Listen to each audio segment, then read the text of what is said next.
That is unbelievable. These guys will be legends in their own country, but also in the international basketball world forever. That is what sport means. That is what the EuroLeague trophy means.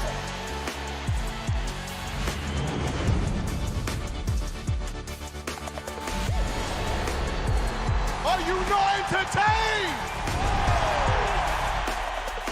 I'm not supposed to be cheering, but this is X Series. I can do whatever I want.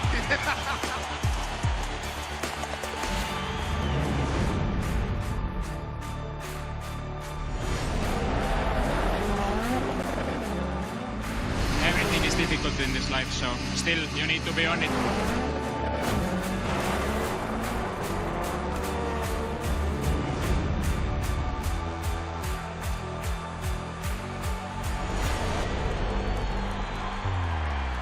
It all comes down to tonight. Don't miss the biggest night in MMA. PFL is more than a fight.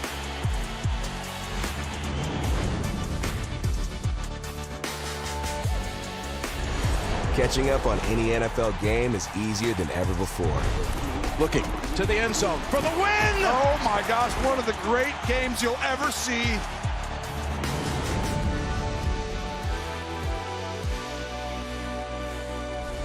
The competition is back, and the UEFA Women's Champions League looks set to be bigger and better than ever before. It's their time, a night to remember.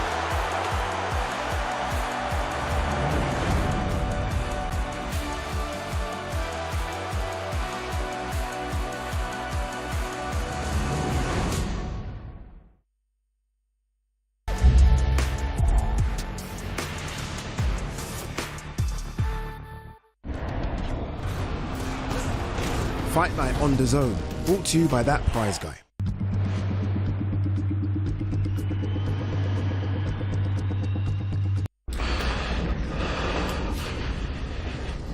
What's he got saying?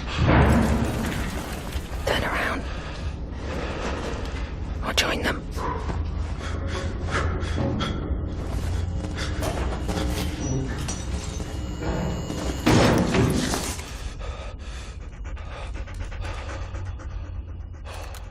One time, stray dog. You've got the instinct. Now, get the training. Time. They can work for us. I believe in miracles. Yes, Harry Maguire! Or against us. And it is all over. Which will it be? Strap yourselves in. This really is football at its very best. It only takes a second. Astonishing! What are we seeing tonight? And there's no time to waste. What a climax! What a comeback! What a competition! Expect greatness. The UEFA semi-finals, live on TNT Sports. Fight Night on DAZN, brought to you by that prize guy. The following program is recommended for those 16 and over, as it contains sporting violence, possible bad language, and flashing imagery.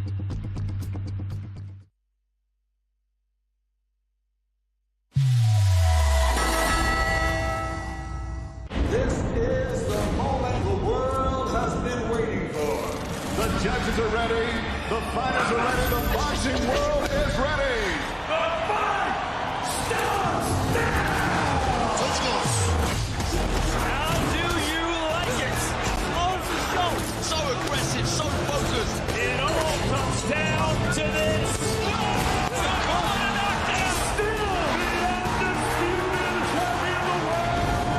Weigh in live on DAZN. We are just 24 hours away from Fight Night and the drama still continues. Now all they have to do is step on these scales and make it official.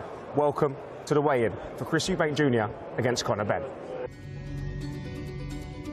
We've walked a similar path in the shadows of legends. That's mental, that is. We've got Eubanks to sign it as well. Yeah, let me quickly scribble a bit. They say lightning never strikes twice. I knew that the chances of me ever being able to make it in boxing were so slim that it's like, it wasn't even really worth me trying. I guess the sickness inside of me, let me see how far I can get. But I've done that now. Why do this to yourself? Because I love the challenge, the drive, the goals, the ambition, the fighting. As long as I reach my full potential and I can look back and go, I've done everything I could. I don't have to fight now. I could retire tomorrow and I would be okay. But I don't want to be fine. I want to be excellent. Before I even turned pro, it got mentioned. Irrelevant of how far apart we were in our careers when we first started, the gap seems to have closed very quickly, mainly because of all the work I've been doing. He doesn't worry me. He doesn't scare me. I don't see him as a threat. What, you think I'm going to be a walk in the park? I mean, yeah, on a nice summer's day. You got to prove me wrong. I rise to the occasion every single time. I'm ready for this. Life's a coat of many colors. It is never black and white. Can't have one without the other. In my opinion, I'd stop him inside 8 rounds. I do say to my son, trooper in session. I've said this and I believe I win by stoppage. Within 6.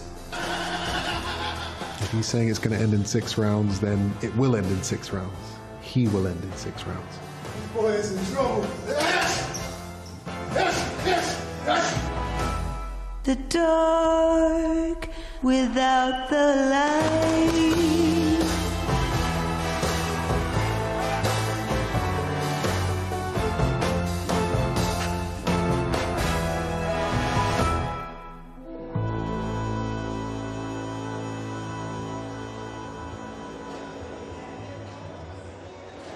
Welcome back to London as we make our penultimate stop on this Fight Week tour as we get the fighters weighed in ahead of a huge fight night from the Tottenham Hotspur Stadium tomorrow.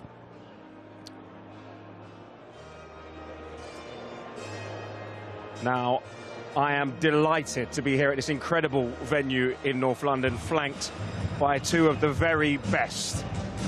Carl Frampton, Tony Benn, absolute pleasure to have you here. Now, Carl, a fresh face here on the DAZN broadcast this week, but I know you've been keeping your eyes and your ears very close to this Fight Week build-up. What have you made of it so far? I've been watching it all from home. I was expecting a wee bit more chaos and controversy, if I'm being honest, just considering what we had in the very start of the build-up to the fight. So it's been a bit of a letdown. No, I think the guys are just in the zone now. They're ready to fight, and there's no time to mess about. Tony, talk to me. 35 years ago, this rivalry, this grudge match started. Did you ever really believe that we'd be in this position, fighting on this stage? They're 2 sons, 2 statues, two people who look just like their dads, who fight just like their dad. Would we be here? Listen, the only thing that was stopping it was people talking and weight classes. And all that nonsense, it goes away once the money side gets met. Once the money side gets met, everything happens in boxing. It's as simple as that. We've seen what's happened over the last 18 months, 2 years, since His Excellency Turki Al-Sheikh's got involved in the sport. All the problems, all the bickering, all the nonsense gets put to one side, and the big fights happen. And there hasn't been a bigger one than this, domestically anyway. So this is the biggest domestic grudge match I can remember since, wow, I don't know, I haven't seen anything on this magnitude. This crosses over to the grandmothers. This crosses over to the bingo halls. This is huge. It's astronomical. This covers front and back pages because it's captured the public's imagination. You talk about capturing the public's imagination. It's that big, that's huge. But huge news came out this morning that Chris Eubank Jr. missed weight. Was an hour late, missed weight, came in at 160.2 pounds. Then went to make weight again and couldn't get that last bit, 0.5 of a pound, and this is how it played out. How are you, mate? You okay? Check these scales out a minute. I know they've been calibrated there. 20 kgs. It's a bit light, isn't it? Conor, let's just see what you're on. Come on. Nice and still. Take your time. And 156.4. Well done. Whether he makes it, whether he don't make it, he's had a tougher night than me, that's for sure. How are we doing, Chris? Afternoon. Okay. How are you okay? Whenever you're ready. Can we stop the cameras? We didn't agree to any filming in that. Come on, let's just get him on. Chris, take your time. Take your time, Chris. Yeah, I will take my time. Yeah, that's right. Why is it filming? We'll tell you when we're ready to film. I've never been in a ring magazine. Mate, I've never been in a weigh-in. Everyone's contracted. Like, yeah, but that's at 6 p.m. The open one. Why is everyone here? What do you mean, why is everyone here? Like all these films. Why is all this filming there? I don't understand. There's too many cameras in the film. Why don't you just let the ring magazine do it then? No cameras, but the ring magazine. Ring magazine, please. Okay, nice and still. 160.2. Yes, 160.2. Okay. Cameras off now. Leg over, Chris. And it is 160.05. 160.05. Finished over. Obviously, Eubank turned up late, 0.2 of a pound over, took his pants off, 0.1, and then eventually made the decision to go and have a stroll around to try and get that last ounce off, but kind of left it too late. Came back up, and unfortunately, half a ounce over. Obviously, there's a penalty for that, but the fight goes on, and we like our chances. Carl, Tony, tense scenes there from inside Chris Eubank Jr.'s camp, and from what you've seen there and from what you understand, what does that mean? What, missing weight, going back, missing weight again, not just the monetary value we're hearing is $500,000, but what does that mean mentally? You both have been there, you both had to cut weight, you both had to move up divisions. Tony, talk to me about what that does to a fighter. Mentally, it does nothing to the fighter mentally, but, you know, he's given everything he's got. I don't care how much he's earning tomorrow night. $500,000 is a lot of money, and it's a maximum amount of damage for a minimal mistake on his part. So it is what it is. It won't make it. I don't think it plays into any way side tomorrow night, because believe you me, when he gets in that ring, he will be fully hydrated, he will be fully fueled, and he will be ready to go. And this isn't his first rodeo, let's not forget that. So he'll be ready. I think Conor will get a bit of a G up from it. Look, he would have known that it's going to be tight for Eubank on the weight anyway, and to make that 160-pound limit. But to know, Conor to know that Eubank's been struggling all night, he hasn't slept, he's had to get up in the morning, try and lose the remainder, while he's been having a nice night in bed. That's something that Conor can take with him, and going forward in this fight he can use to his advantage. But I don't think Eubank Jr., if I'm being honest, will worry too much about it. He knows, and we all know it was going to be tight for him to make the weight. We heard Eddie Hearn, we heard Conor Benn calling him, get the weight off, fat boy, at the presser. There were rumblings and rumours that it was going to be hard for him to make the weight, but you don't believe that it's going to affect the fight in any way, shape or form? I think the rehydration clause affects it more than what we've seen today. It'll be interesting to see just what Eubank Jr. looks like on the scales. Now, we've seen footage of him from this morning. There's going to be a difference already, and that's only a matter of hours. So we will see him inflated. I'll put a bet on it now. Eubank is probably 7-8 litres of water deep at this stage because he's so dry. I bet he hasn't went to the toilet once. That's how hard it is for him to make this weight. Is this the trouble with trying to make a fight like this, where one fight is jumping up 2 weight classes, might be 2.5 on the night? Is that where the problem's going to come? I don't think it's that. It's as deep as that. I think Conor's been fighting at 154 recently. Chris has been fighting at 160 and 168. Chris has come down. Listen, don't sign up to a fight and a weight that you can't make. It's quite simple. Honour your obligations. He hasn't done that. Now I feel for him, because believe me, I don't care what anyone else's opinion is, he's gave that absolutely everything. He's gave it everything to make that weight. I don't care what anyone says. And he's came up short by a minimal amount. That lets you know he had nothing else left to give. Today was the hardest part. Tomorrow won't be. He makes £10 tomorrow, and he may have to lose £6, £5-6 tomorrow morning, but he does it fully hydrated, fully fueled, with carbohydrates in him.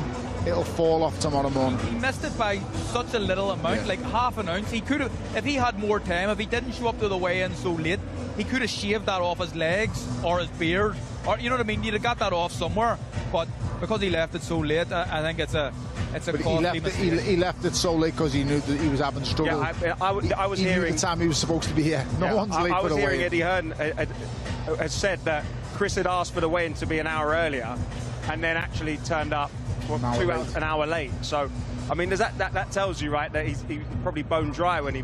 You know what the difference is? He's miscalculated, because my prediction on this is he thought he'd lose more than his sleep, and he lost nothing in his sleep. That's where the calculation's gone wrong. He's gone to bed expecting to lose maybe a pound, half a pound, and he lost nothing in his sleep, because his body had literally started saying to him, no more. And when your body starts saying no more, the only way to get it out then hot baths and salt. You've got to literally drag it from your body, and that's not nice. You boys have got ample experience in that time.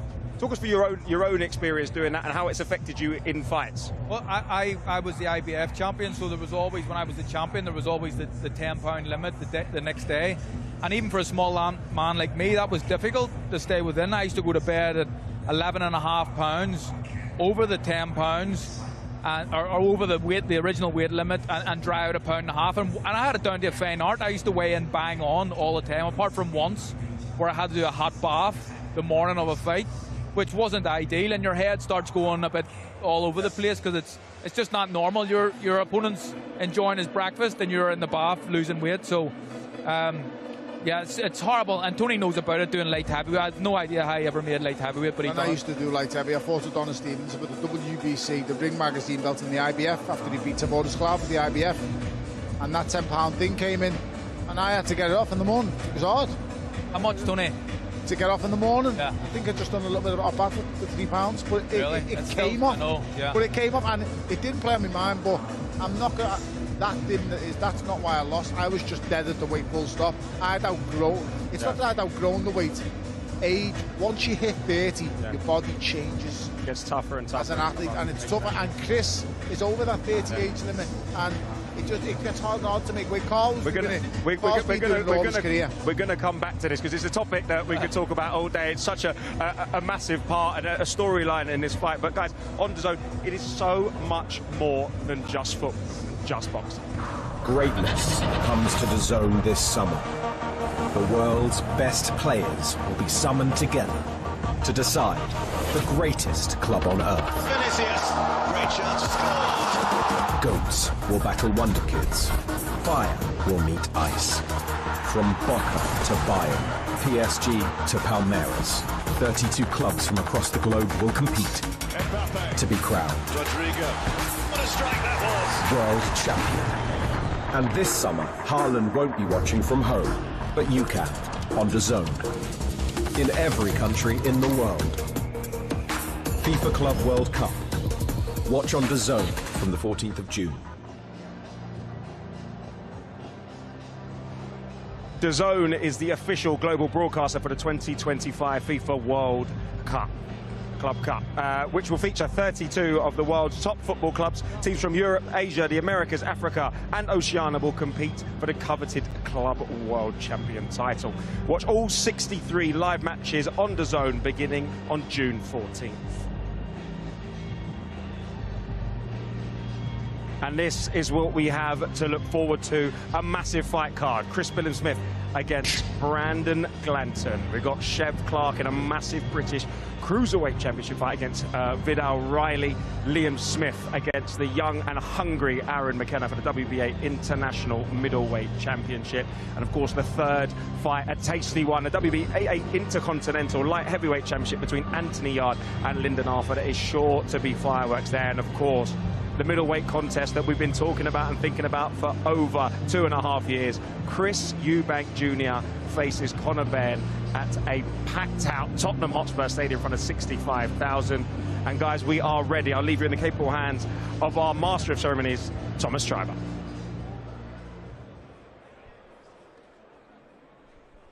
Ladies and gentlemen, welcome to the official weigh-in for Fatal Fury. A great night of championship boxing tomorrow from Tottenham Hotspur Stadium in London, England. It is all being brought to you by Ring Magazine and SNK Corporation, the publisher of the famous video fighting game Fatal Fury, City of the Wolves. With Ben Shalom for Boxer, Eddie Hearn for Matchroom Boxing, and Box Raw in association with Ring Magazine.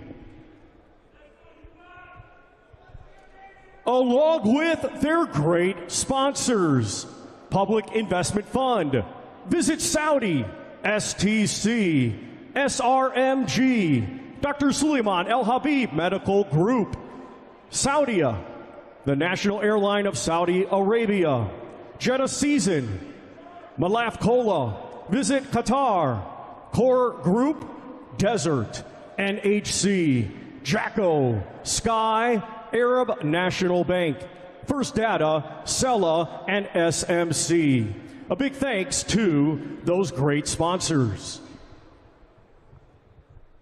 The Fatal Fury event is now sold out, but you can still watch it live worldwide on DAZN and here in the UK on Sky Sports Box Office. Let's now get the weigh-in process started. Our first two fighters competing tomorrow in a scheduled 12-round cruiserweight contest. We will first welcome from Atlanta, Georgia, USA. He brings a professional record consisting of 20 wins, 2 defeats, 17 of his 20 wins coming by way of knockout. Here is the highly ranked fighter by all major sanctioning bodies and number 8 by Ring Magazine, Brandon Bulletproof Glenton.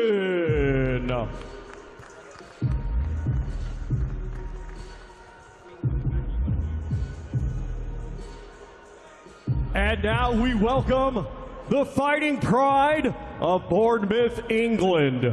His professional record, 20 wins, 2 defeats, 13 of his 20 wins coming by way of knockout. He is the former WBO Cruiserweight Champion of the World and ranked number 2 by Ring Magazine, known as the Gentleman, Chris Billum Smith.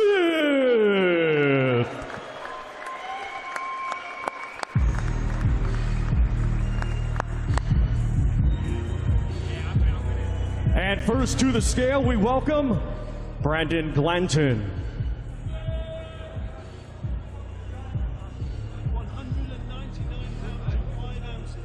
199.5 for Brandon Bulletproof Glenton.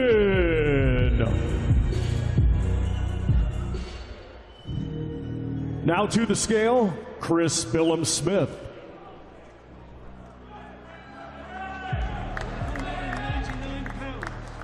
199 pounds for the Gentleman, Chris Billum Smith.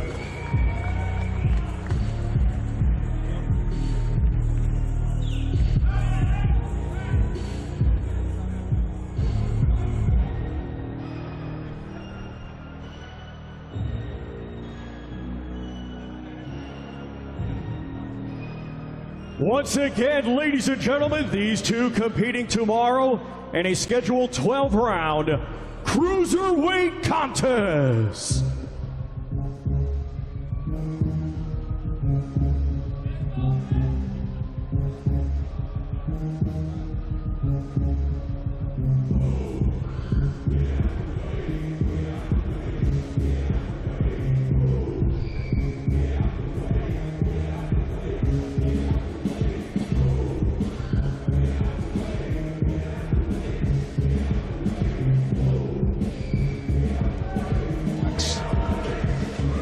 Brandon Glenton, knockout artist, recently went to Russia, stopped his opponent in the 11th round, carries power well deep into a fight against a very disciplined, hard-working and heavy-hitting Chris Billum Smith. Yeah, it's a good fight, really is. Billum Smith's been in a few tough fights recently, and it'll just be interesting to see what that's taken out of him, but certainly you have him as the favourite in this fight, but Glenton seems up for it. And now we will go to Jamie, who's interviewing our fighters on the stage. Okay, what a way to kick things off. Tomorrow night, brilliant fight in the cruiserweight division. Brandon, final face-off done with Chris Billum Smith. You've certainly brought the energy this week, but tell this crowd your final thoughts. How do you beat him tomorrow night? By knockout. As I said, we're not predicting rounds. I'm not getting into all that, but Chris going to sleep. Previously, I said some things that weren't so favorable with the public. So for that, everyone, the comments I made about brain damage, I was wrong for that. You know, I get emotional. Obviously, it's the biggest fight of my career. We say things happen. You spend months on months training. So everybody please forgive those comments I made. But other than that, I just wanted to get the point across. He's going to sleep. That's it. He's going to sleep. He's done boxing. Brandon Gladden, respect for that, and best of luck to you tomorrow night as well. We are going to head over the stage to grab a word with the gentleman, Mr. Chris Billham-Smith. Chris, he has just apologised. Your support making themselves heard here. He's apologised for what he said yesterday. The comments were unsavoury, pretty personal. Has that changed the way you want to beat him tomorrow? No, he's learning. He's learning, and he'll learn more on Saturday. And just finally, he said knockout. What's your version? How do you get back on track tomorrow night? He's right in the knockout, but yeah, the only sleeping I'll be doing is very well after the fight when I'm back home. Chris, wish you the best of luck tomorrow night. Top man. He's been on a couple of these big shows now. He should have been paid well.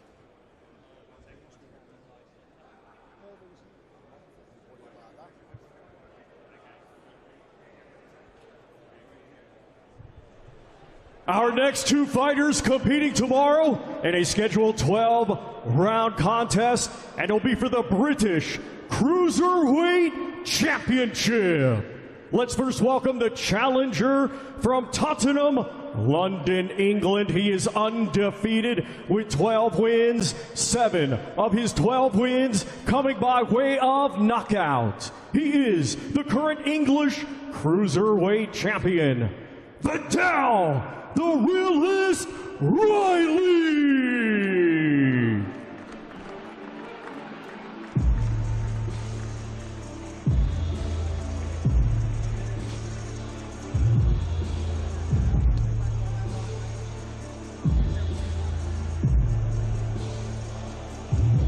And now let's welcome the defending champion from Gravesend, Kent, England. He proudly represented Great Britain at the 2020 Olympics and now has a professional record of 10 wins, just 1 defeat. 7 of his 10 wins coming by way of knockout. He is the reigning and defending British Cruiserweight Champion, known as C4 Sheb Clark.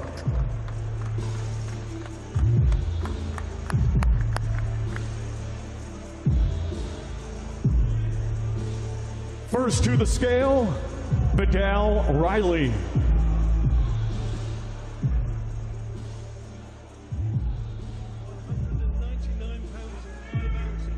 $199.5 for Vidal the Realist Riley.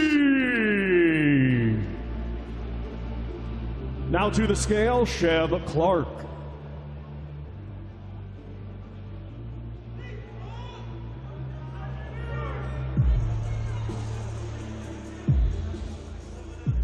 $198.7 for C4 Sheb Clark.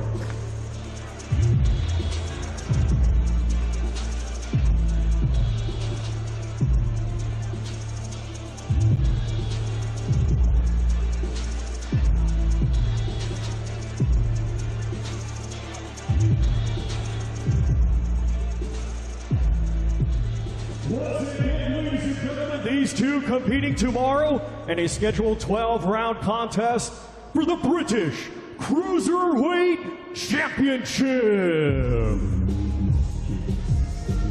Between these two, a mouth-watering one, but a lot of people are picking this as their fight of the night contender. It could be. It's possibly the hardest fight to call in terms of who's the favourite. I imagine the bookies have them similar priced as well, but a tough fight. I'm leaning towards Sheb Clark for no particular reason, and he's fought at a slightly higher level, but that's it. It wouldn't surprise me whoever wins this fight. A lot of talk is coming out of the boxes here. I know Vidal used to box out of Repton. An understanding, he was a fantastic amateur. Obviously went away, left the sport for a little bit, has come back, largely untested in the pros, but somebody a lot of the boxing fans and insiders are raving about. So I think this is set to be an incredible fight, and no one can call. It is, and also people are forgetting the little small issue of Arsenal v Tottenham. Massive.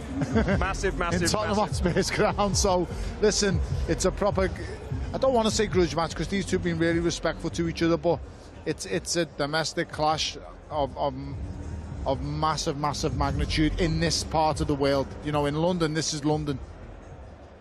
We're standing by with Jamie there, who I believe has Vidal Riley next to him. Jamie, take it away. Yes, a domestic banger in the cruiserweight division. Tomorrow night, British cruiserweight title on the line. Vidal Riley. The energy flowing here. I just said this is pretty special, and you agreed. You've said this is your destiny tomorrow for the Tottenham fan at the home of Tottenham Hotspur. How do you turn this destiny and this dream into reality tomorrow night? Just do the business, man. Just do the business. Done everything we needed to do this week. The most important job is tomorrow, man. Handle business. Wish you best of luck tomorrow night, Vidal Riley. Let's head over here for a quick final word with British Cruiserweight champion Chev Clark, our very own North London derby at Tottenham tomorrow. Lifelong Arsenal fan against lifelong Tottenham Hotspur supporter. Chev, a big fight in your career, looking to get back to winning ways and keep hold of that British title.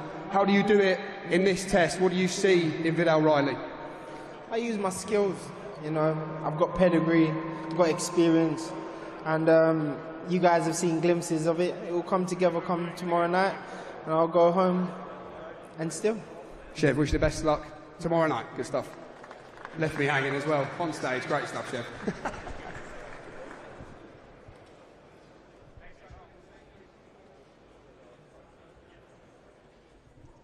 Our next two fighters competing tomorrow in a scheduled 12-round contest. It will be for the vacant WBA International Middleweight Championship.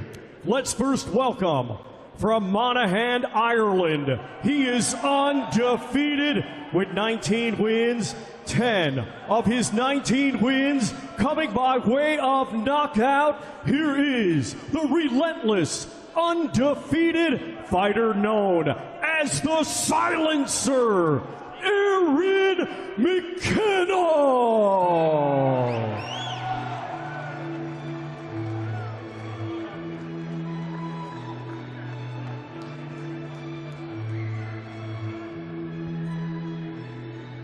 And now let's welcome from Liverpool, England.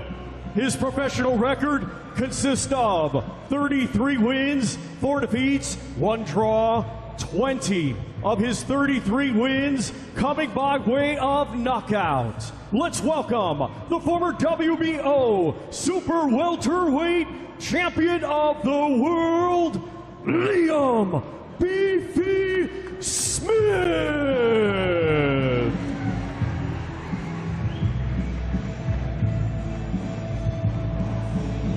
First to the scale, Aaron McKenna. 159.7 for the Silencer, Aaron McKenna. Now to the scale, Liam Smith.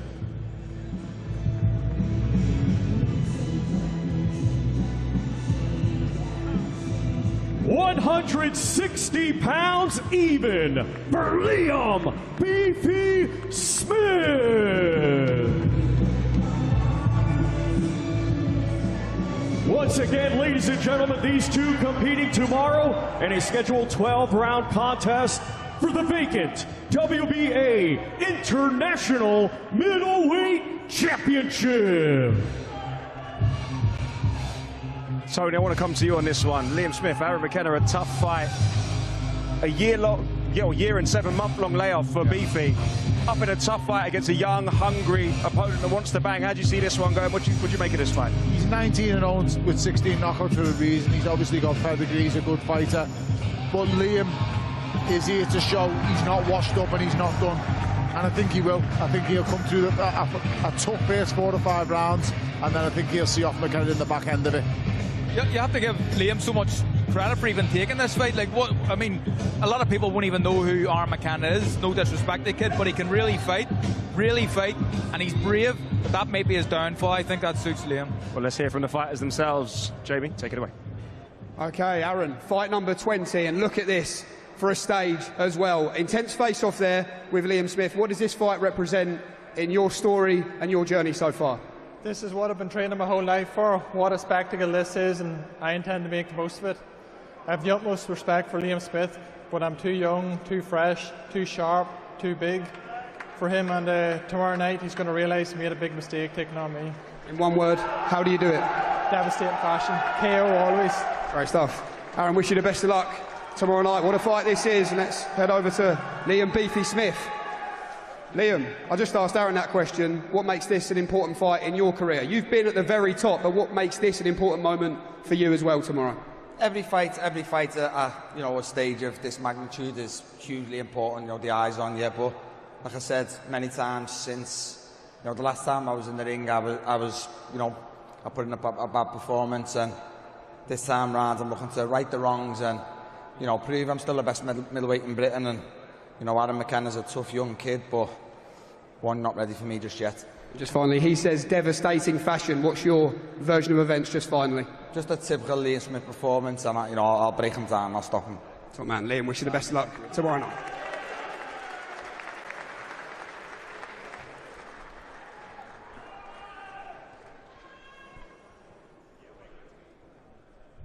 Our next two fighters competing tomorrow in a trilogy rematch scheduled for 12 rounds, and it will be for the vacant WBA Intercontinental Light Heavyweight Championship. It is brought to you in association with Frank Warren for Queensberry, Gold Star Promotions, Wasserman Boxing, and AY Promotions. Let's first welcome, from Manchester, England, his professional record, 24 wins, 2 defeats, 16 of his 24 wins coming by way of knockout. He is the former IBO light heavyweight world champion, Lyndon King Arthur.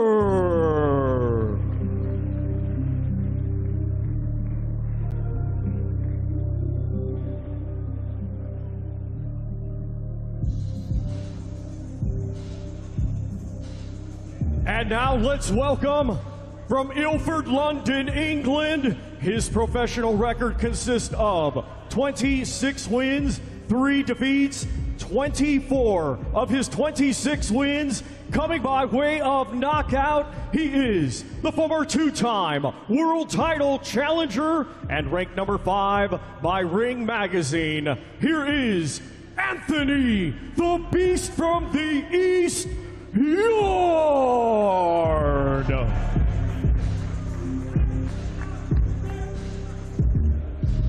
First to the scale, Lyndon Arthur.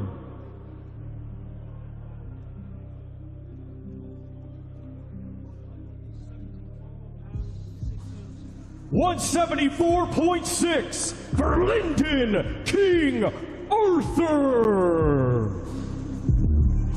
Now to the scale, Anthony Yard.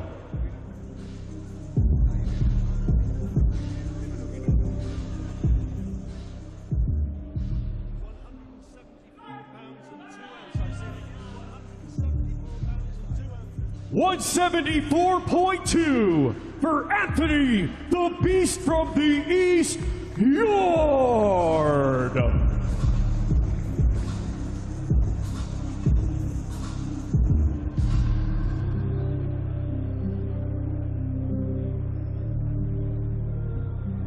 Once again, ladies and gentlemen, these two competing tomorrow in a scheduled 12-round contest for the vacant WBA Intercontinental Light Heavyweight Championship. Anthony Yard, Lyndon Arthur, the third of the trilogy. A little bit of needle as they talk to each other. What do you think they're saying to each other, Carl? I have no idea. Well, I'll speak Tony. What are they saying, Tony? We're before the watershed, Tony, so... You know what? They've done this twice already, so you won't know what's getting said, but I don't think there's any real hatred or animosity between these two. I just think there's a level of respect, but it digs at Anthony. Anthony doesn't like the fact that he touched upon it a couple of days ago. Doesn't like that this kid's got one over on him, and it doesn't sit right with him when he puts his head on the pillow at night that he's 1-1 with Lyndon Arthur. It's him who's insinuated this rematch. It's all down to Anthony Yard. Can Lyndon Arthur repeat what happened the first time? It's going to be an incredible fight. You know, he's spoken about his mental headspace and the reasons why he wasn't quite right in the first fight, but that doesn't change the fact that it is 1-1. This is the decider. I'm excited for it, Carl. Yeah, I'm excited. I think it's a decent fight. The second fight was ended pretty convincingly by Anthony Yard. He'd be looking to do that again, but Lyndon Arthur's a proud man. He's got a team behind him who've back him. Pat Barr, I know, has got a lot of things to say about this fight in particular, so I just think it's going to be a great fight. Well, we might find out what they were saying to each other, because Jamie is with the fighters right now. Okay, a trilogy to look forward to in the chief support tomorrow night. It's one apiece between Lyndon Arthur and Anthony Yard. Lyndon, final face-off. I have to ask, what were you saying to Anthony Yard there? Nothing, it's just a bit of banter back and forth. He's telling me I look scared, apparently. Did I look scared? I look scared? No? Yeah, petrified, I told him, so we'll see what happens tomorrow. And in terms of this, you've beat him before. How do you believe you beat him again tomorrow night? I think I stop him. I believe I stop him. But I'm scared, so I don't know. And in terms of the version of yourself, what version of Lyndon Arthur are we going to see tomorrow night? The best one that's been yet, I believe. I'm in the best shape of my life, so done everything proper for once. Great stuff. Lyndon Arthur, look forward to this tomorrow night. Let's hear from the man in the opposite corner, Anthony Yard. Anthony, weight made. He says it was a bit of banter, a bit of back and forth. What were you saying to each other up there? No, I was asking if he's scared. If he's scared, talk about his glasses. I can't remember. We were just chatting shit. I said to him there, it's one apiece. He's predicting that he'll stop you this time. I know you've said all week that one apiece annoys you. How do you settle this rivalry tomorrow in your own mind? Everyone knows my style. I don't trash talk or nothing like that, but my style is I like to win by knockout. So regardless if it's him, anybody, I want to win the fight by knockout. So especially it being him, I'm going to win the fight by knockout. Great stuff, Anthony. Wish you the best of luck tomorrow night. The decider in the chief support. Well, that is the undercard weigh-in done. We still have the main event weigh-in to come. With all the drama, I'm sure it's going to be very, very spicy. And guess what, guys? I am delighted to say I am joined in the studio by the one and only Hamza Shiraz, dapper as usual. Trying. It's a pleasure to have you here. When you see, does this make you still hungry again for those big fights, those big fight nights? You've already been part of some just recently, obviously against Carlos Adames. You got itchy knuckles? Yeah, for sure. It's my first outing back in like a boxing environment since the fight. I was in a bit of a dark place, but I got out of it, and yeah, I'm better now. Understandably, big changes are happening around you at your camp, your training. Can you tell us about that? What prompted those? Yeah, no, I felt like I needed it. Not that anyone was to blame, but me as a fighter, I feel like after sitting down with my team after my last fight, we kind of identified the necessary changes, and changes meant getting rid of 80% of the people I had around me. Do you know what I mean? And choosing Andy Lee as a head trainer. So yeah, I'm looking forward to it. Looking forward to what's to come. Understandably, big events are on the horizon. Can you tell us about? Because I'm hearing rumours. Ring Magazine are purportedly talking about a potential July fight day in New York. Can we talk about that, or are we keeping that under wraps? I can't say anything official yet, but if the rumours are true, okay. What a great fight! What a great fight! I've always said now I'm in the era of boxing where the best fight the best, and very few fighters actually do as they say. And I said after my last fight when I sat down with Frank and these guys, put me in a big fight at 168 and see how I do. You don't want to take the easy route. We've spoken a lot this morning about weight cuts and boiling down and being dry and how it affects you. Was it an easy decision? You go, do you know what, maybe this isn't for me anymore, I've got to move on? The decision was about 3 fights ago. But I was in a position where I was on my way to fight for a world title at 160. I was kind of covering up the fact of how hard the weight was by getting the early knockout, so I didn't know how it affected me. But like I said, nothing to blame. I put my hands up with my own decision for staying at 160, but now I'm at 168. What do you think that fight against Carlos Adames taught you as a fighter? Obviously, didn't go your way with the split decision draw, but fighting at that level, coming out of it, and you said you went to a dark place. How has that changed you as a fighter? Do you know what? It's matured me a lot. It's made me realise the harsh realities of boxing and life itself. Do you know what I mean? And to just I think the main thing is I learn from it and I move forward. That's the main thing. And as we look at this fight, you can see obviously you're bitterly disappointed. You go in there for the win. Those moments, they usually define a degree. You can go up, you can go down. You seem like the personality and the type of fighter that will only use that as strength. Yeah, no, for sure. And like I said, if I don't learn from this, I'm screwed. It's as simple as that. I'm screwed, and I believe myself. I've identified what went wrong, and I think if I didn't, then there'd be an issue. And yeah, I'm in a good headspace now. Yeah. I'm in a good headspace. I've got 4 people around me now, and that's all I need. You talk about a trainer like Andy needed to change the careers of so many fighters. What does he bring to you? What was that thing that when you spoke to him, you saw him, you're in boxing, you understand how it works. What was that thing that just clicked with you? Do you know what? I didn't want to just pick him and kind of not see how he trains anyone and whatnot. So I went to watch Ben Whittaker do a training session. I liked what I saw. And then I sat down with Andy afterwards, and it's the first time ever I've seen a lot of myself in a person. Yeah. And I feel like from the conversation we had, from what I saw in the gym, that it's only going to benefit me forward. And I think, well, I know this is the man who's going to take me to the end of my career. Can I jump in there 1 second? Because I really rate Andy Lee as a coach. I think it's more than just his coaching ability. He's very, very wise. He's wisdom beyond his years, and he's always been like that since a guy in his early 20s back in the Irish high performance team.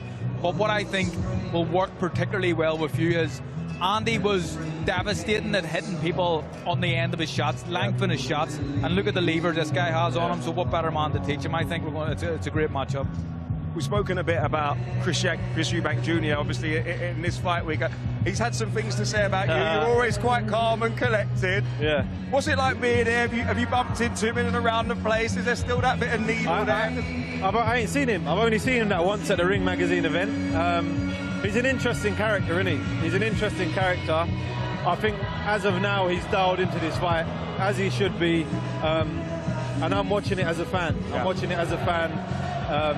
It's nice to have this kind of the casuals buzzing around the fight like this. It's good. The energy is brilliant. And Tony, I want to come to you a little bit because Chris obviously had the dramas this morning trying to make weight. He probably should be fighting at 168. This man here, 168. Is that a fight that you'd want to see? Of course, listen, I'm a big Hamza fan. Hamza's done amazing with what he's done in his career. He's had ups and downs, setbacks, and now he's found the right place where he's at. I study and listen to all of what he's just said, and I like what he's saying because people go on about, movement trainers, this and that.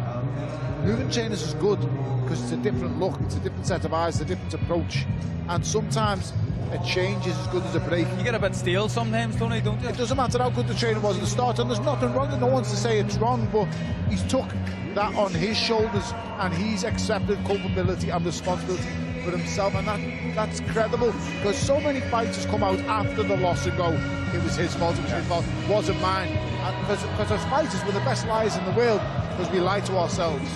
Now, it shows what a man Hamza is. He comes out, accepts all responsibility himself, and then says, I made the change for me. And the change ended. He goes to see what Ben Whittaker's doing, now he's doing it with him. Andy's a quality fighter, and he's been round, in my opinion, the greatest trainer boxing's ever seen, the late great Emmanuel Stewart, the Kronk.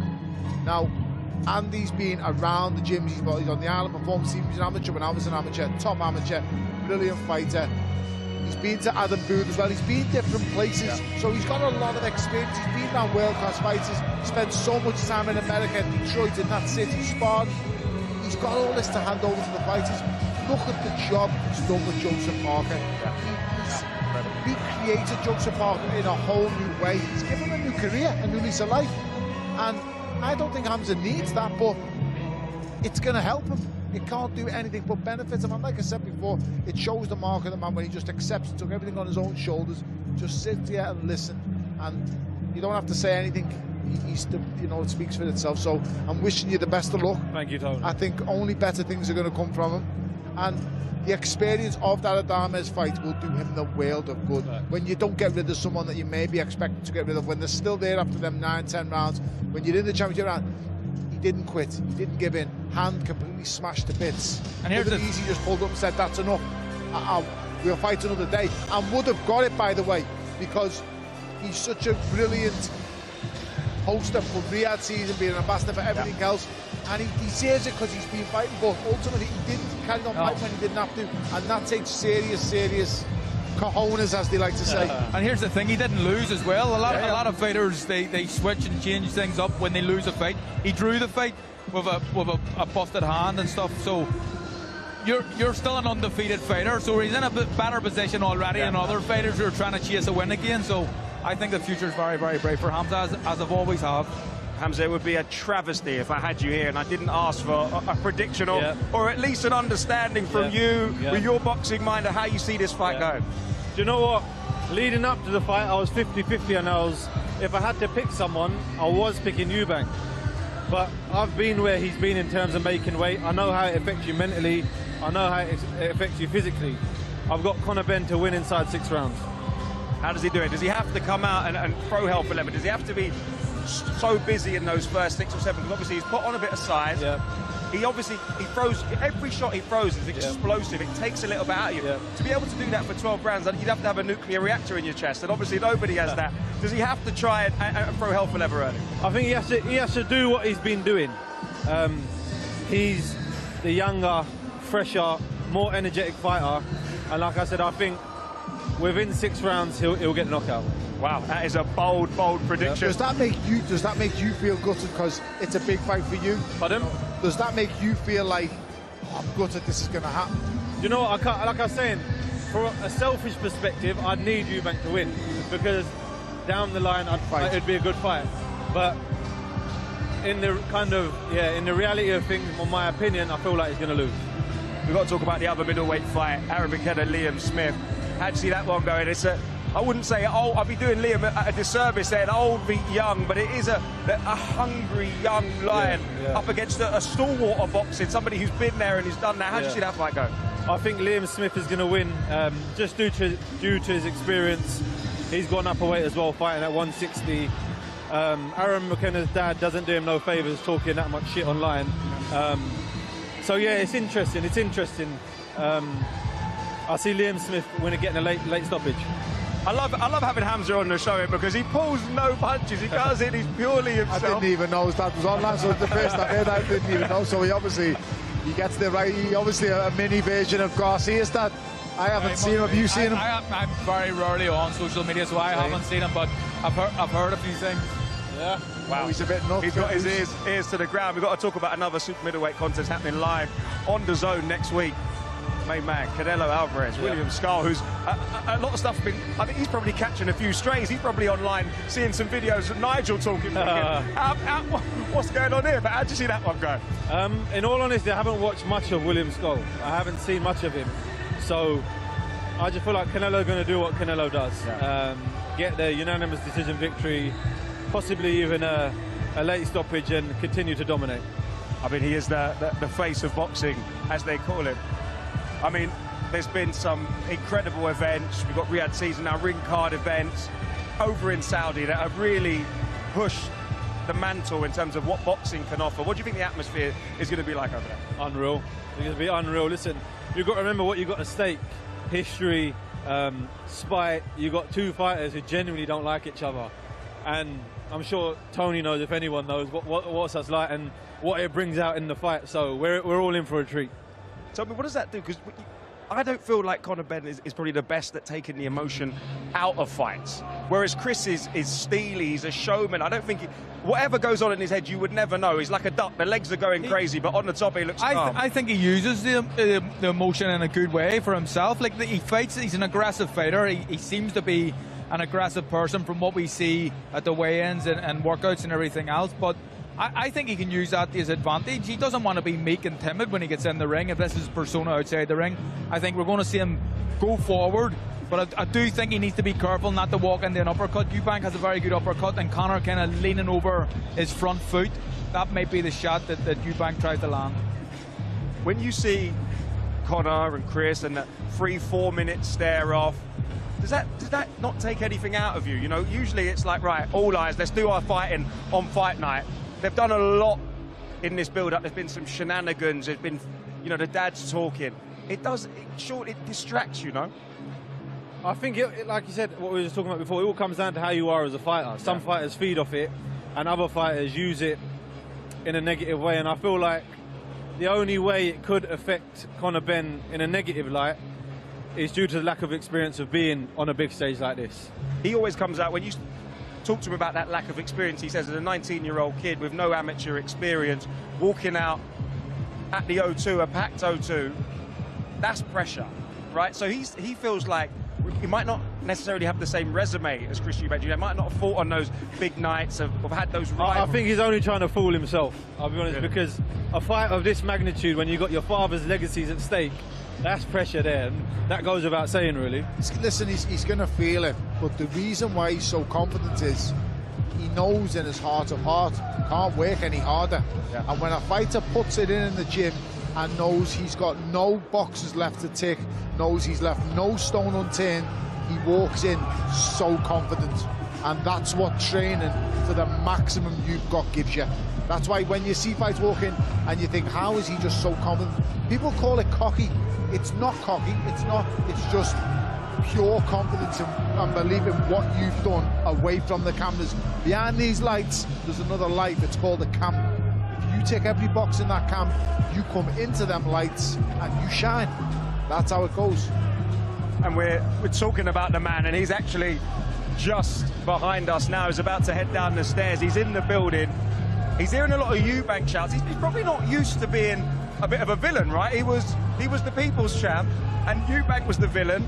But he's here and he's kind of having a laugh with some of the fans here, putting his thumbs down. But he looks steely, he looks ready. Like you said, he's got that air of confidence. His father's behind him, which I'm sure gives him, you know, an extra pep in his step in terms of when you're coming into these events. It's almost like a comfort blanket is Nigel. He's always around him, always focused, always pushing him in the right direction. That's his hero, Josh.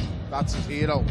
Yeah, when your father's Nigel Benn, do you know what I mean? It's not a bad dad to have. Not a bad dad to have. He woke up to Superman every morning, because that's what that guy was, my hero. Never mind if he was my pops. Growing up, Nigel Benn was the man. Nigel Benn's the man from the streets who fights non-stop. Well, he's here right now. Conor Benn's here right now, and guess who else is here right now? Michael Buffer, the legendary ring announcer, is about to bring them to the stage. Ladies and gentlemen, in about 28 hours, from sold-out Tottenham Hotspur Stadium, London, two fighters, two arch rivals will step into the ring and face each other in the main event of a great night of world-class professional boxing for your entertainment. And now we welcome you to the official weigh-in for that main event. It's a presentation of the Bible of Boxing Ring Magazine and SNK Corporation, publisher of the video combat game Fatal Fury, City of Wolves, along with promoters Ben Shalom for Boxer, Eddie Hearn for Matchroom Boxing, and Box Raw. Sponsorship provided by the Public Investment Fund. Visit Saudi, STC, SRMG, Dr. Suleiman Al Habib Medical Group, Saudia, the national airline of the Kingdom of Saudi Arabia, Jeddah Season, Milaf Cola, Visit Qatar, Core Group, Dessert, NHC, Jacko, Sky, the Arab National Bank, First Data, Sella, and SMC. So now, ladies and gentlemen, the main event. 12 rounds of boxing scheduled, and the middleweight division, and on the line, legacy. But even more important, bragging rights for sure. With almost 70,000 fans in attendance, this will be broadcast and streamed live worldwide on DAZN, and available on both DAZN and Sky Sports box office here in the United Kingdom. So at this time, ladies and gentlemen, let's bring the fighters to the stage and to the scales.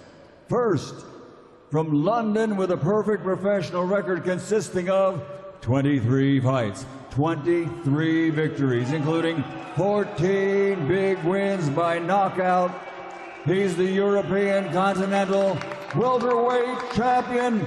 He is CONOR the Destroyer Benn.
Undefeated CONOR the Destroyer Benn.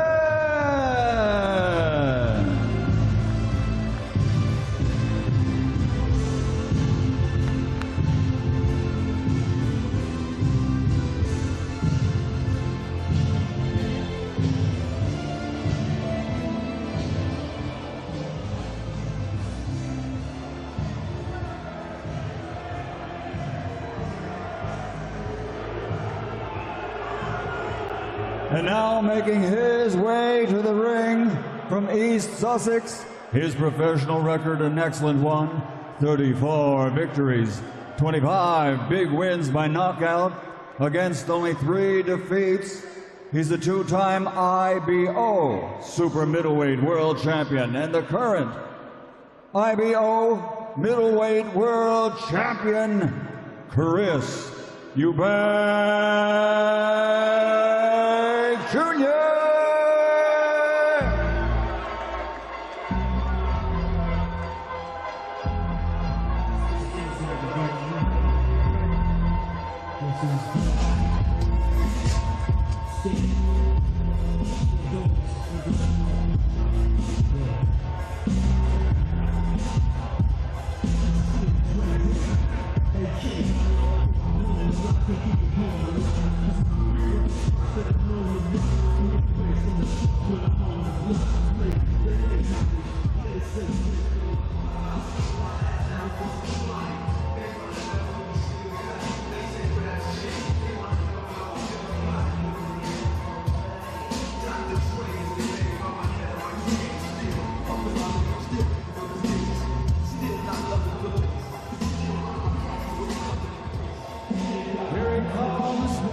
The 3-time IBO World Champion, Chris Eubank Jr.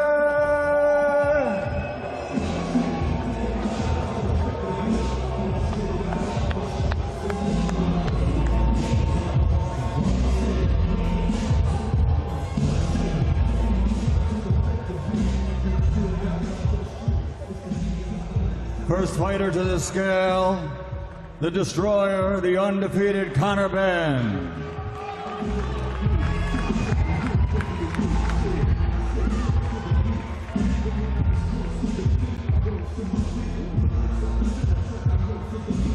Perfect professional record, 23 fights, 23 victories, 14 wins by knockout. From right here in London, the undefeated Destroyer CONOR Benn.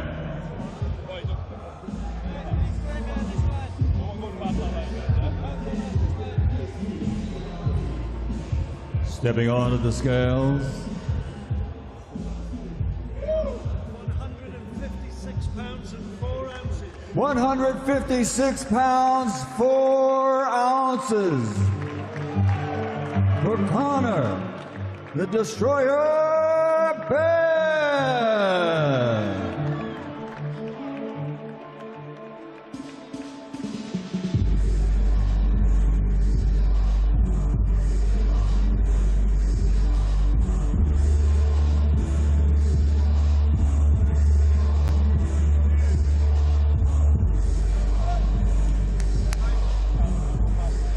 Next on to the scales, the three-time IBO World Champion.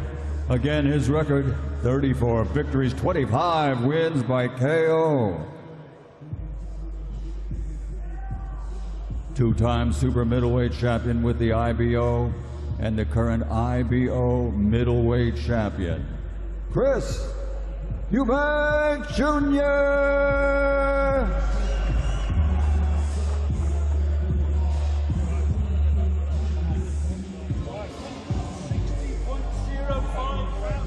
160.05 pounds.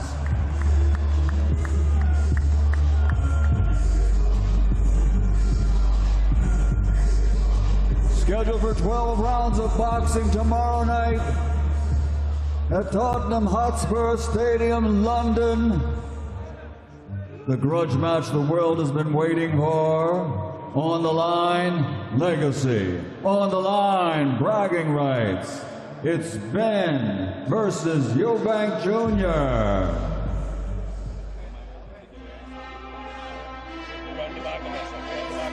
Conor giving away a few pounds there. Obviously, we knew from this morning that Chris was tight in the weight. Conor comes in at 156.4. You can't really eat your way up to the weight, can you? That will be his optimum fighting weight. That will have been what he's performed best in his sparring, I would imagine. There or thereabouts. That's what he feels great at in the gym. That's what he's thrown fast and harder. It's an ideal thing for him. He's just not got to put on too much tomorrow now. I think that because he hasn't had the struggle to make the weight, this may be his walk around weight. This is the weight that he's performing best at. There may not be much of an increase, maybe a couple of pounds, I would say at the max. No more than 165, I would say. On the other hand, tomorrow night, Eubank could be maybe 180. So, yeah, it's all very, very interesting. It could become a very, very expensive week for Chris Eubank if he comes in above that 170-pound rehydration. Well, one set, but he's got the full day then to recover, so he's still more time then after the 8 o'clock weigh-in tomorrow morning to gain more. So he's going to be way more than 170 tomorrow night. I mean, Conor Benn's chain might get him up to that 160-pound limit, but look at him, look at the energy there. Chris Eubank Jr. stealing, Conor fiery as ever as he looks out to this packed out crowd here in this fantastic venue in North London. This is it, this is history, this is 35 years in the making, a grudge match that spans 2 generations. Tomorrow is the first time in this whole event and build-up, the first time Chris Eubank Jr. loses control of something. He won't be in control tomorrow. The first time in this whole event, everything that's gone on, the first time tomorrow he doesn't have control of something. When he lets his hands go, can't control her, and he can't stop him. Carl, when you look at these two, you can see that fiery hate. But soon, Jamie's going to be with Conor Benn. I mean, this is going to be special. You can feel the energy in this room's just gone up a notch. We're going to leave you in the capable hands of Jamie, who's with Conor Benn right now. Okay, Conor Benn, what a stage the world awaits tomorrow night. Firstly, your reaction to everything that happened regarding Chris's weight this morning. I mean, it's an expensive price to pay, isn't it? You know, but he's disciplined, so he should have made the weight. He's made this weight his whole career, you know, he's expecting a little bit of sympathy, but he ain't got no sympathy around here. 156.4 for yourself. What was the thinking behind that and what that weight gives you tomorrow? 156 is a weight I felt comfortable at. You know, I'm not a 160 fighter, I'm not a 154 fighter, I'm a 147 fighter. So for me, I'm just going to go in there and use my speed, explosiveness, my ferocity. It's the way I fight, you know, for me that's not a 160. What did you take from that final face-off? I don't really take much from it. I mean, I don't know if I'm supposed to look scared or intimidated or, you know, I'm neither. You know, and I'm just looking forward to Saturday night. We're here now, and, you know, I plan on giving the fans the fight they want. And in terms of the fans, in terms of the fight you think they want, tell the world what happens in the ring, Conor Benn, tomorrow night. You know what I'm there to do. Do you know what I mean? I'm there to get a job done, get in there and get a stoppage. I'm coming in there to take his head clean off. Conor, I wish you the best of luck tomorrow night. Thanks very much for speaking to us. We're going to head over and try and find Chris Eubank Jr. as well, if we can. Chris, we'll just bring you to the front of the stage. Chris, I have to ask, firstly, your version of events agonisingly just outside the 160 limit. What is your version of what happened and how have you processed it all? Listen, it is what it is. If they're going to take $500,000 off of me for being 0.5 pounds off of the limit, then that's just what it is. That's the people that Eddie Hearn and Matt Trim and CONOR BENN are. At the end of the day, weights have no relevance to what happens tomorrow night. I'm going to go out there, I'm going to stop this guy. How do you move forward now, with caution, of course, ahead of the second day weigh-in tomorrow? Yeah, the rehydration clause is still in place, so I have to watch what I eat, I have to watch what I drink. But again, all these things, you know, they're set up to distract, to displace, to try and get me off of track. None of it will work. I asked Conor, what did you take from that final face-off there here tonight? Nothing. He is, you know, he's in for a hell of a surprise. He thinks he's going to go out there and, you know, hop, skip, and a step and a right hand, as he says. He has no idea the pain that is in store for him tomorrow night. You got a great reception as you were walking down there off the stairs. I saw it brought a smile to your face. What is your promise, Chris, to all these fans who want to see you beat CONOR BENN tomorrow? What's your promise to them? The procedure will be parliamentary. Chris Eubank Jr., thank you very much for speaking to us. I wish you the best of luck tomorrow night. I wonder if we can bring in Eddie Hearn and Ben Shalom. Final word from both sides of the promotional team. Ben, will bring you in first. I keep saying this. What a stage. Why does your man win tomorrow night? Look, he's a better fighter. He's a world-level fighter. He's a fighter that's been here before in the big nights, the big pay-per-view nights, and ultimately it will just become down to who can handle the pressure and who's a better boxer, and that's Chris Eubank Jr. every day of the week, and I cannot wait to put this to bed on Saturday night. Thanks, thank you, Ben. Thank you very much. Let's bring in promoter Eddie Hearn. Eddie, same question to you, really. Obviously, a little bit of drama today. Wouldn't be boxing without a little bit of drama, but what is your version of events tomorrow for CONOR BENN? You know, Chris is a great fighter, the IBO middleweight champion of the world. Couldn't make middleweight this morning, but that's okay. Everybody needs a bit of discipline in their life, and CONOR BENN's ready. You know, the swing and the mojo has just switched so much, and it will continue to swing over the next 24 hours. But for me, no one's asking a question about CONOR BENN coming up 2 weights, taking on a man that's much bigger to him.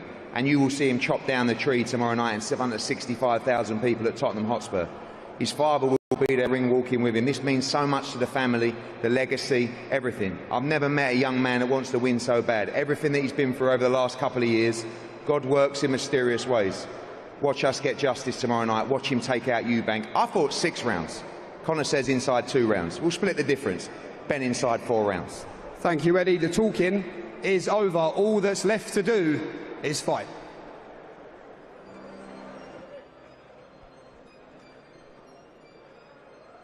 And all there is left to do tomorrow night is a fight. Chris Eubank Jr. against CONOR BENN.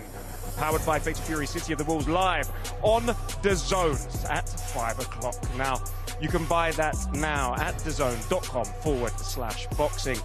But this weekend, there is so much more action. This Saturday, Fatal Fury, Eubank against BENN will finally settle a 35-year family feud in front of a sellout crowd at the Tottenham Hotspur Stadium. You can buy that now at DAZN.com/boxing. And do not forget, there is also Cruiserweight World Champion Chris Camozzi takes on Andrea, the Italian Thunder Bici at BKFC 73 in Italy. And Dream Boxing brings us Adrian Krasnicki against Diego Ramirez on Saturday night. Don't forget, Kurt Scooby will take on Jesus Vasquez Jr. live from New Jersey.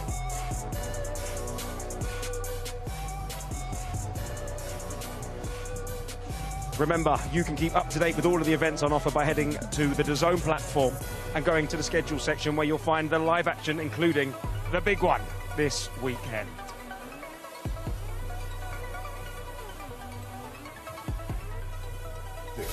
Eubank Jr. versus BENN. Over 30 years of rivalry and hatred. I do hate him. 2 warriors, 2 wars. But the feud was left unfinished. Then, a bloodline born. Legacy, respect. The next generation. My dad's my hero. A new destroyer. Rivalry in their veins. Hatred in their blood. This is going to be a bloodbath. Family. It's personal. I can't lose to this, man. History. Eubank, Nigel Benn. This is a war. Legacy. This is the final chapter. Eubank Jr. versus Ben. Live on DAZN Worldwide. April 26th. Buy now at DAZN.com/boxing.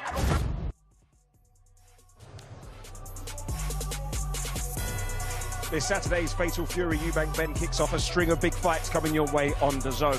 On May the 2nd, Ryan Garcia faces Rolly Romero live from Times Square in New York. Followed by Canelo Alvarez's pursuit of undisputed super middleweight glory in Riyadh, Saudi Arabia. Pick one or go all in with a knockout weekend bundle exclusively only on DAZN, and that is available to buy now. Then it's a Queensbury double. Saturday, May the 10th, Anthony Kakachi defends his IBO super featherweight world title against Lee Wood.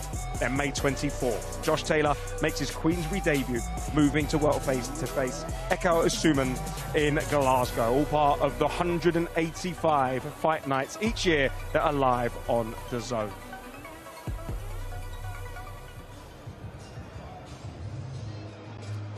Sony, Carl, how did you find that? The energy in the room went up. There was, they were both in their particular stances. Conor Benn, short, blunt, aggressive. Chris, philosophical as usual, shall we say? Always in control.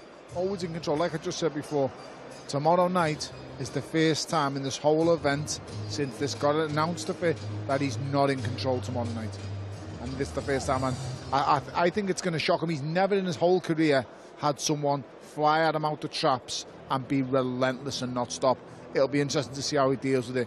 And then let's not even mention that schedule that's building up. Wow. The amount of boxing that's coming on this amazing channel, on this platform, is unbelievable. What's the schedule? I want to touch on the fact that Conor Benn turned up with a diamond chain that was glistening. If you look closely, you could see in diamonds, VVS, pure quality, it said not guilty. Yes. I mean, that is a bold statement. You understand what this boy done to prove his innocence, don't you? This boy was given an excuse, given a reason, and refused to do it because he weren't going to lie.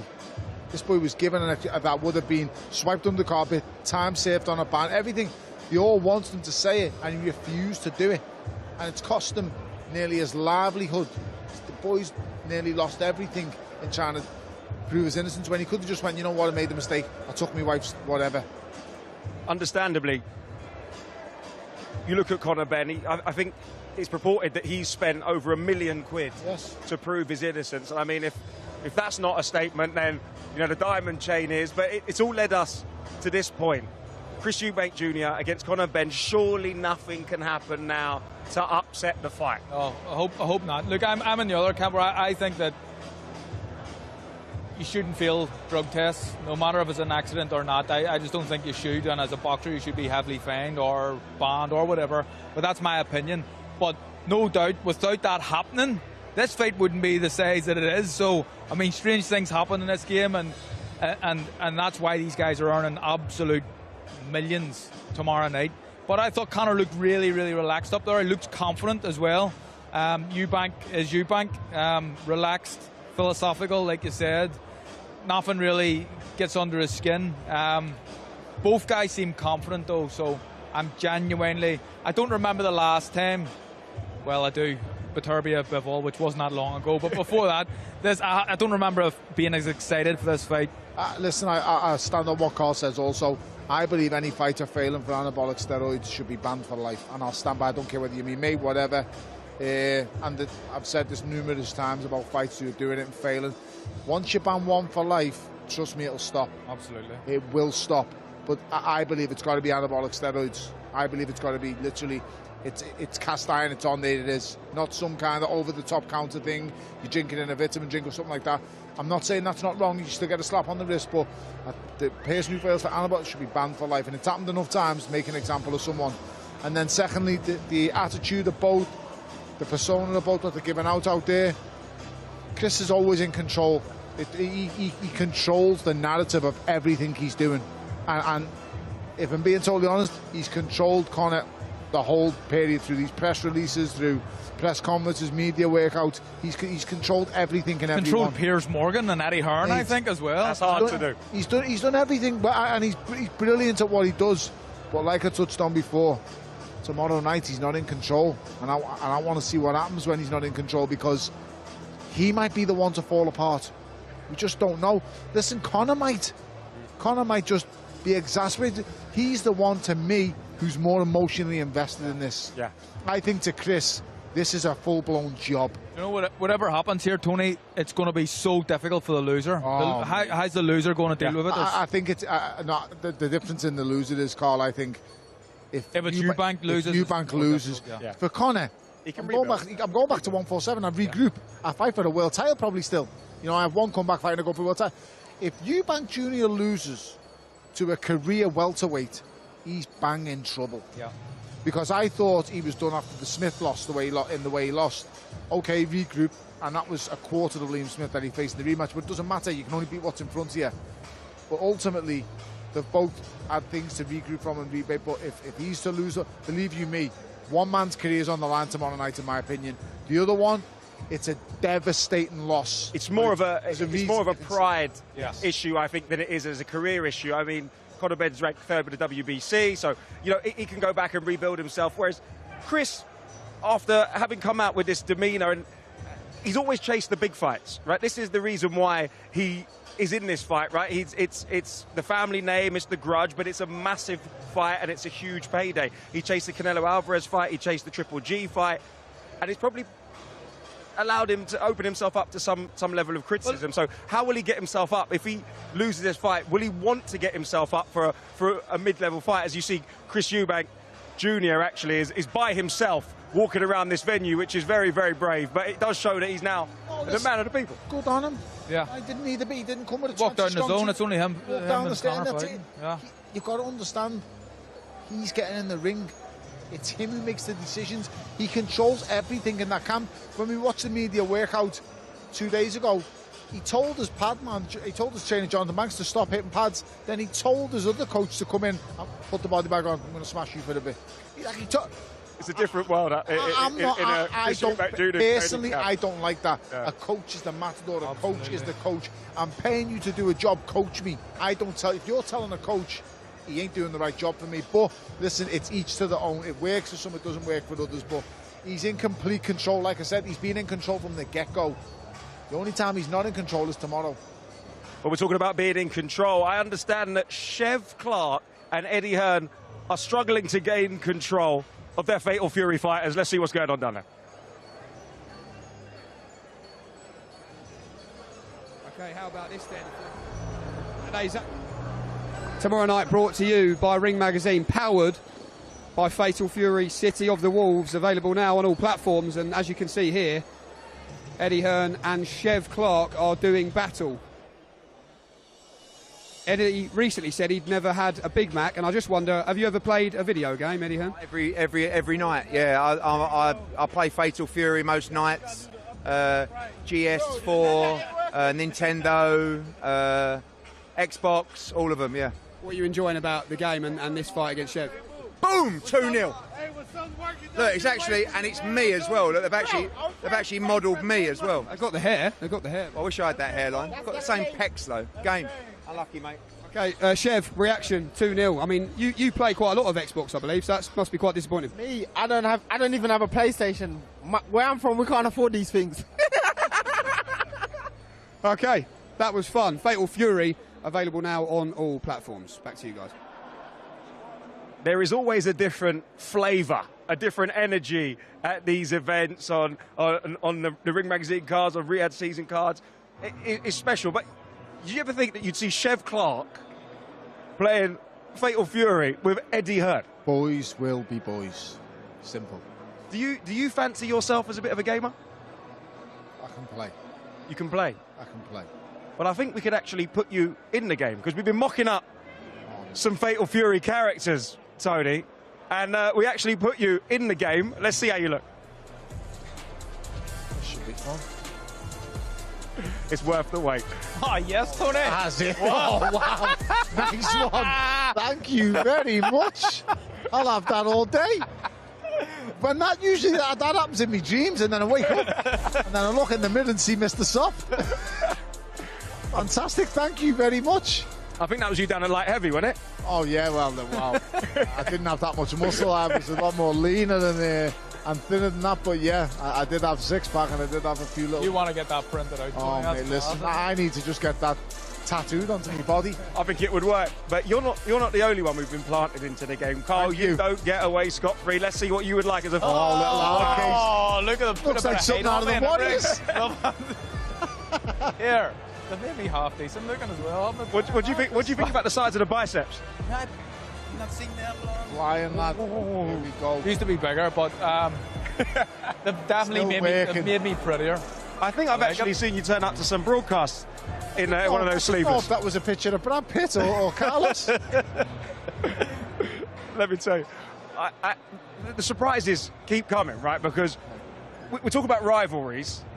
There's no bigger rivalry in the last few weeks than Ben Shalom against Eddie Hearn, and they're actually down there with Jamie playing a bit of Fatal Fury City at the Wolves. Okay, well, how about this? Ben Shalom versus Eddie Hearn, Fatal Fury, City of the Wolves. Look, this might be just a game, but you get the feeling this means an awful lot more than that. They're just picking their characters now. Let's see if we can get a pre-fight word with both, or hear what they're saying here. He's very worried that the board are going to be telling him off for playing a game with me. Yeah, I just said, I just wondered whether it was 10 or 12 rounds. It was 12, it's now 10. One sec. Ben, this is just a video game, of course. Fatal Fury City of the Wolves. But why is this a game you want to win? I've always been into Grand Theft Auto, Call of Duty, FIFA, Fatal Fury. I've heard a lot about it. I've not played it before, but now that I'm going to get into it now, and I think it's a very good game. Promoter Eddie Hearn, what does this mean to you? You could put a glass eye to sleep, you could. Jesus. Listen, Fatal Fury, for me, one of the best games on the market right now. It's got everything. I mean, the player jump button on the X and the triangle as well. You can do the spin kicks, you can swivel around. It's got flames, it's got entertainment, it's got everything. And, I play it on the PlayStation, the Xbox, the GS75, that one as well. And I get out of it. Okay, here we go then. I'm not sure if you can see the screen at home. What are you pressing? You fucking bastard. Oh, fuck. Language, Benjamin. We are live. Sorry. I'll fuck him up. Oh. And I think we'll call that a draw. Would you look at that? It's a draw. It's a draw. They can't be split. They cannot be split. Fatal Fury available now on all platforms. Back to you guys in the studio. That's what gaming does to you. It takes you to a different level. We've spoken all week about controlling emotions. Ben Shalom couldn't control him there. Ben's just gone the streets on Eddie, like just turned into the streets, and I'm like, whoa, what's going on here? Oh, guys, listen, we're running out of time. The fighters have gone home. It's time for us to leave. We've had an incredible time this fight week. The build-up has been electric. It's been brilliant. This is a fight that you do not want to miss. This is 35 years of a grudge match, a score to be settled. It's happening tomorrow night live on DAZN. If you want to get that fight, all you got to do is go to DAZN.com/boxing. Chris Eubank Jr. against Conor Benn, Fatal Fury, City of the Wolves. It is going to be special, guys. Thank you very much. Thank you, man.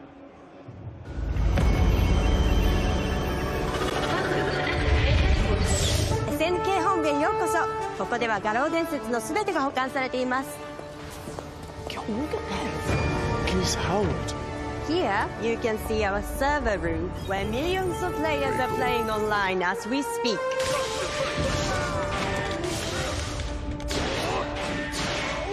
Here you can see the original artwork of the Speed? Speed, where are you going? Whoa! Yo, Chad, this place is sick! Yo, what is that red button?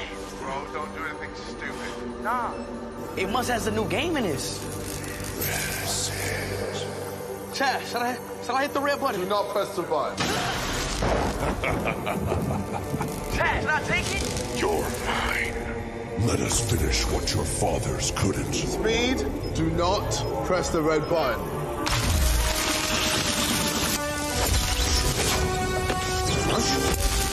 Son?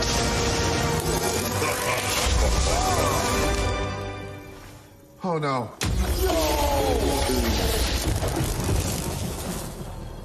What's up? Destiny has brought you here. 32 years in the making. The fight no one could make happen. Now I, Geese Howard, will make it happen. Chris Eubank Jr. versus CONOR BENN. Fight! Oh my God, Chet, are you getting this? I'm gonna get you out of that speed. Oh, you boxers ain't built for this. Chet, this is crazy. Oh my God.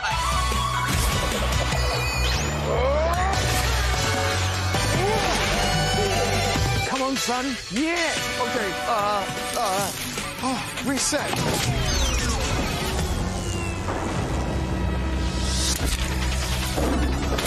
Oh, Jesus.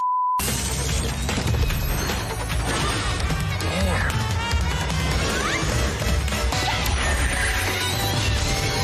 Bring it on. Come on.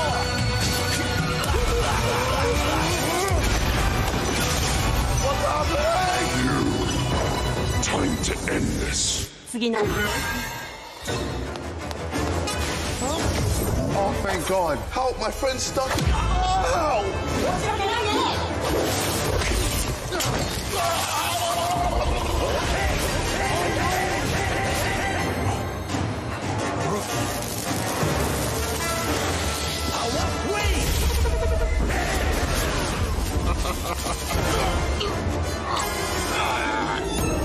Finally, time to settle what your fathers never could. Fight!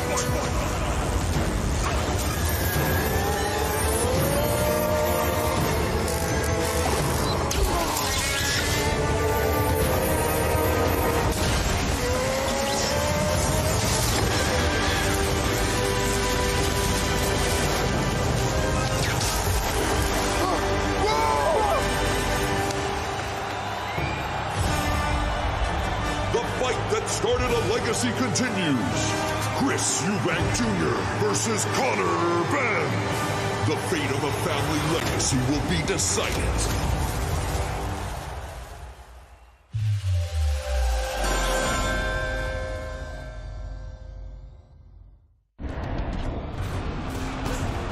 Fight Night on DAZN, brought to you by That Prize Guy.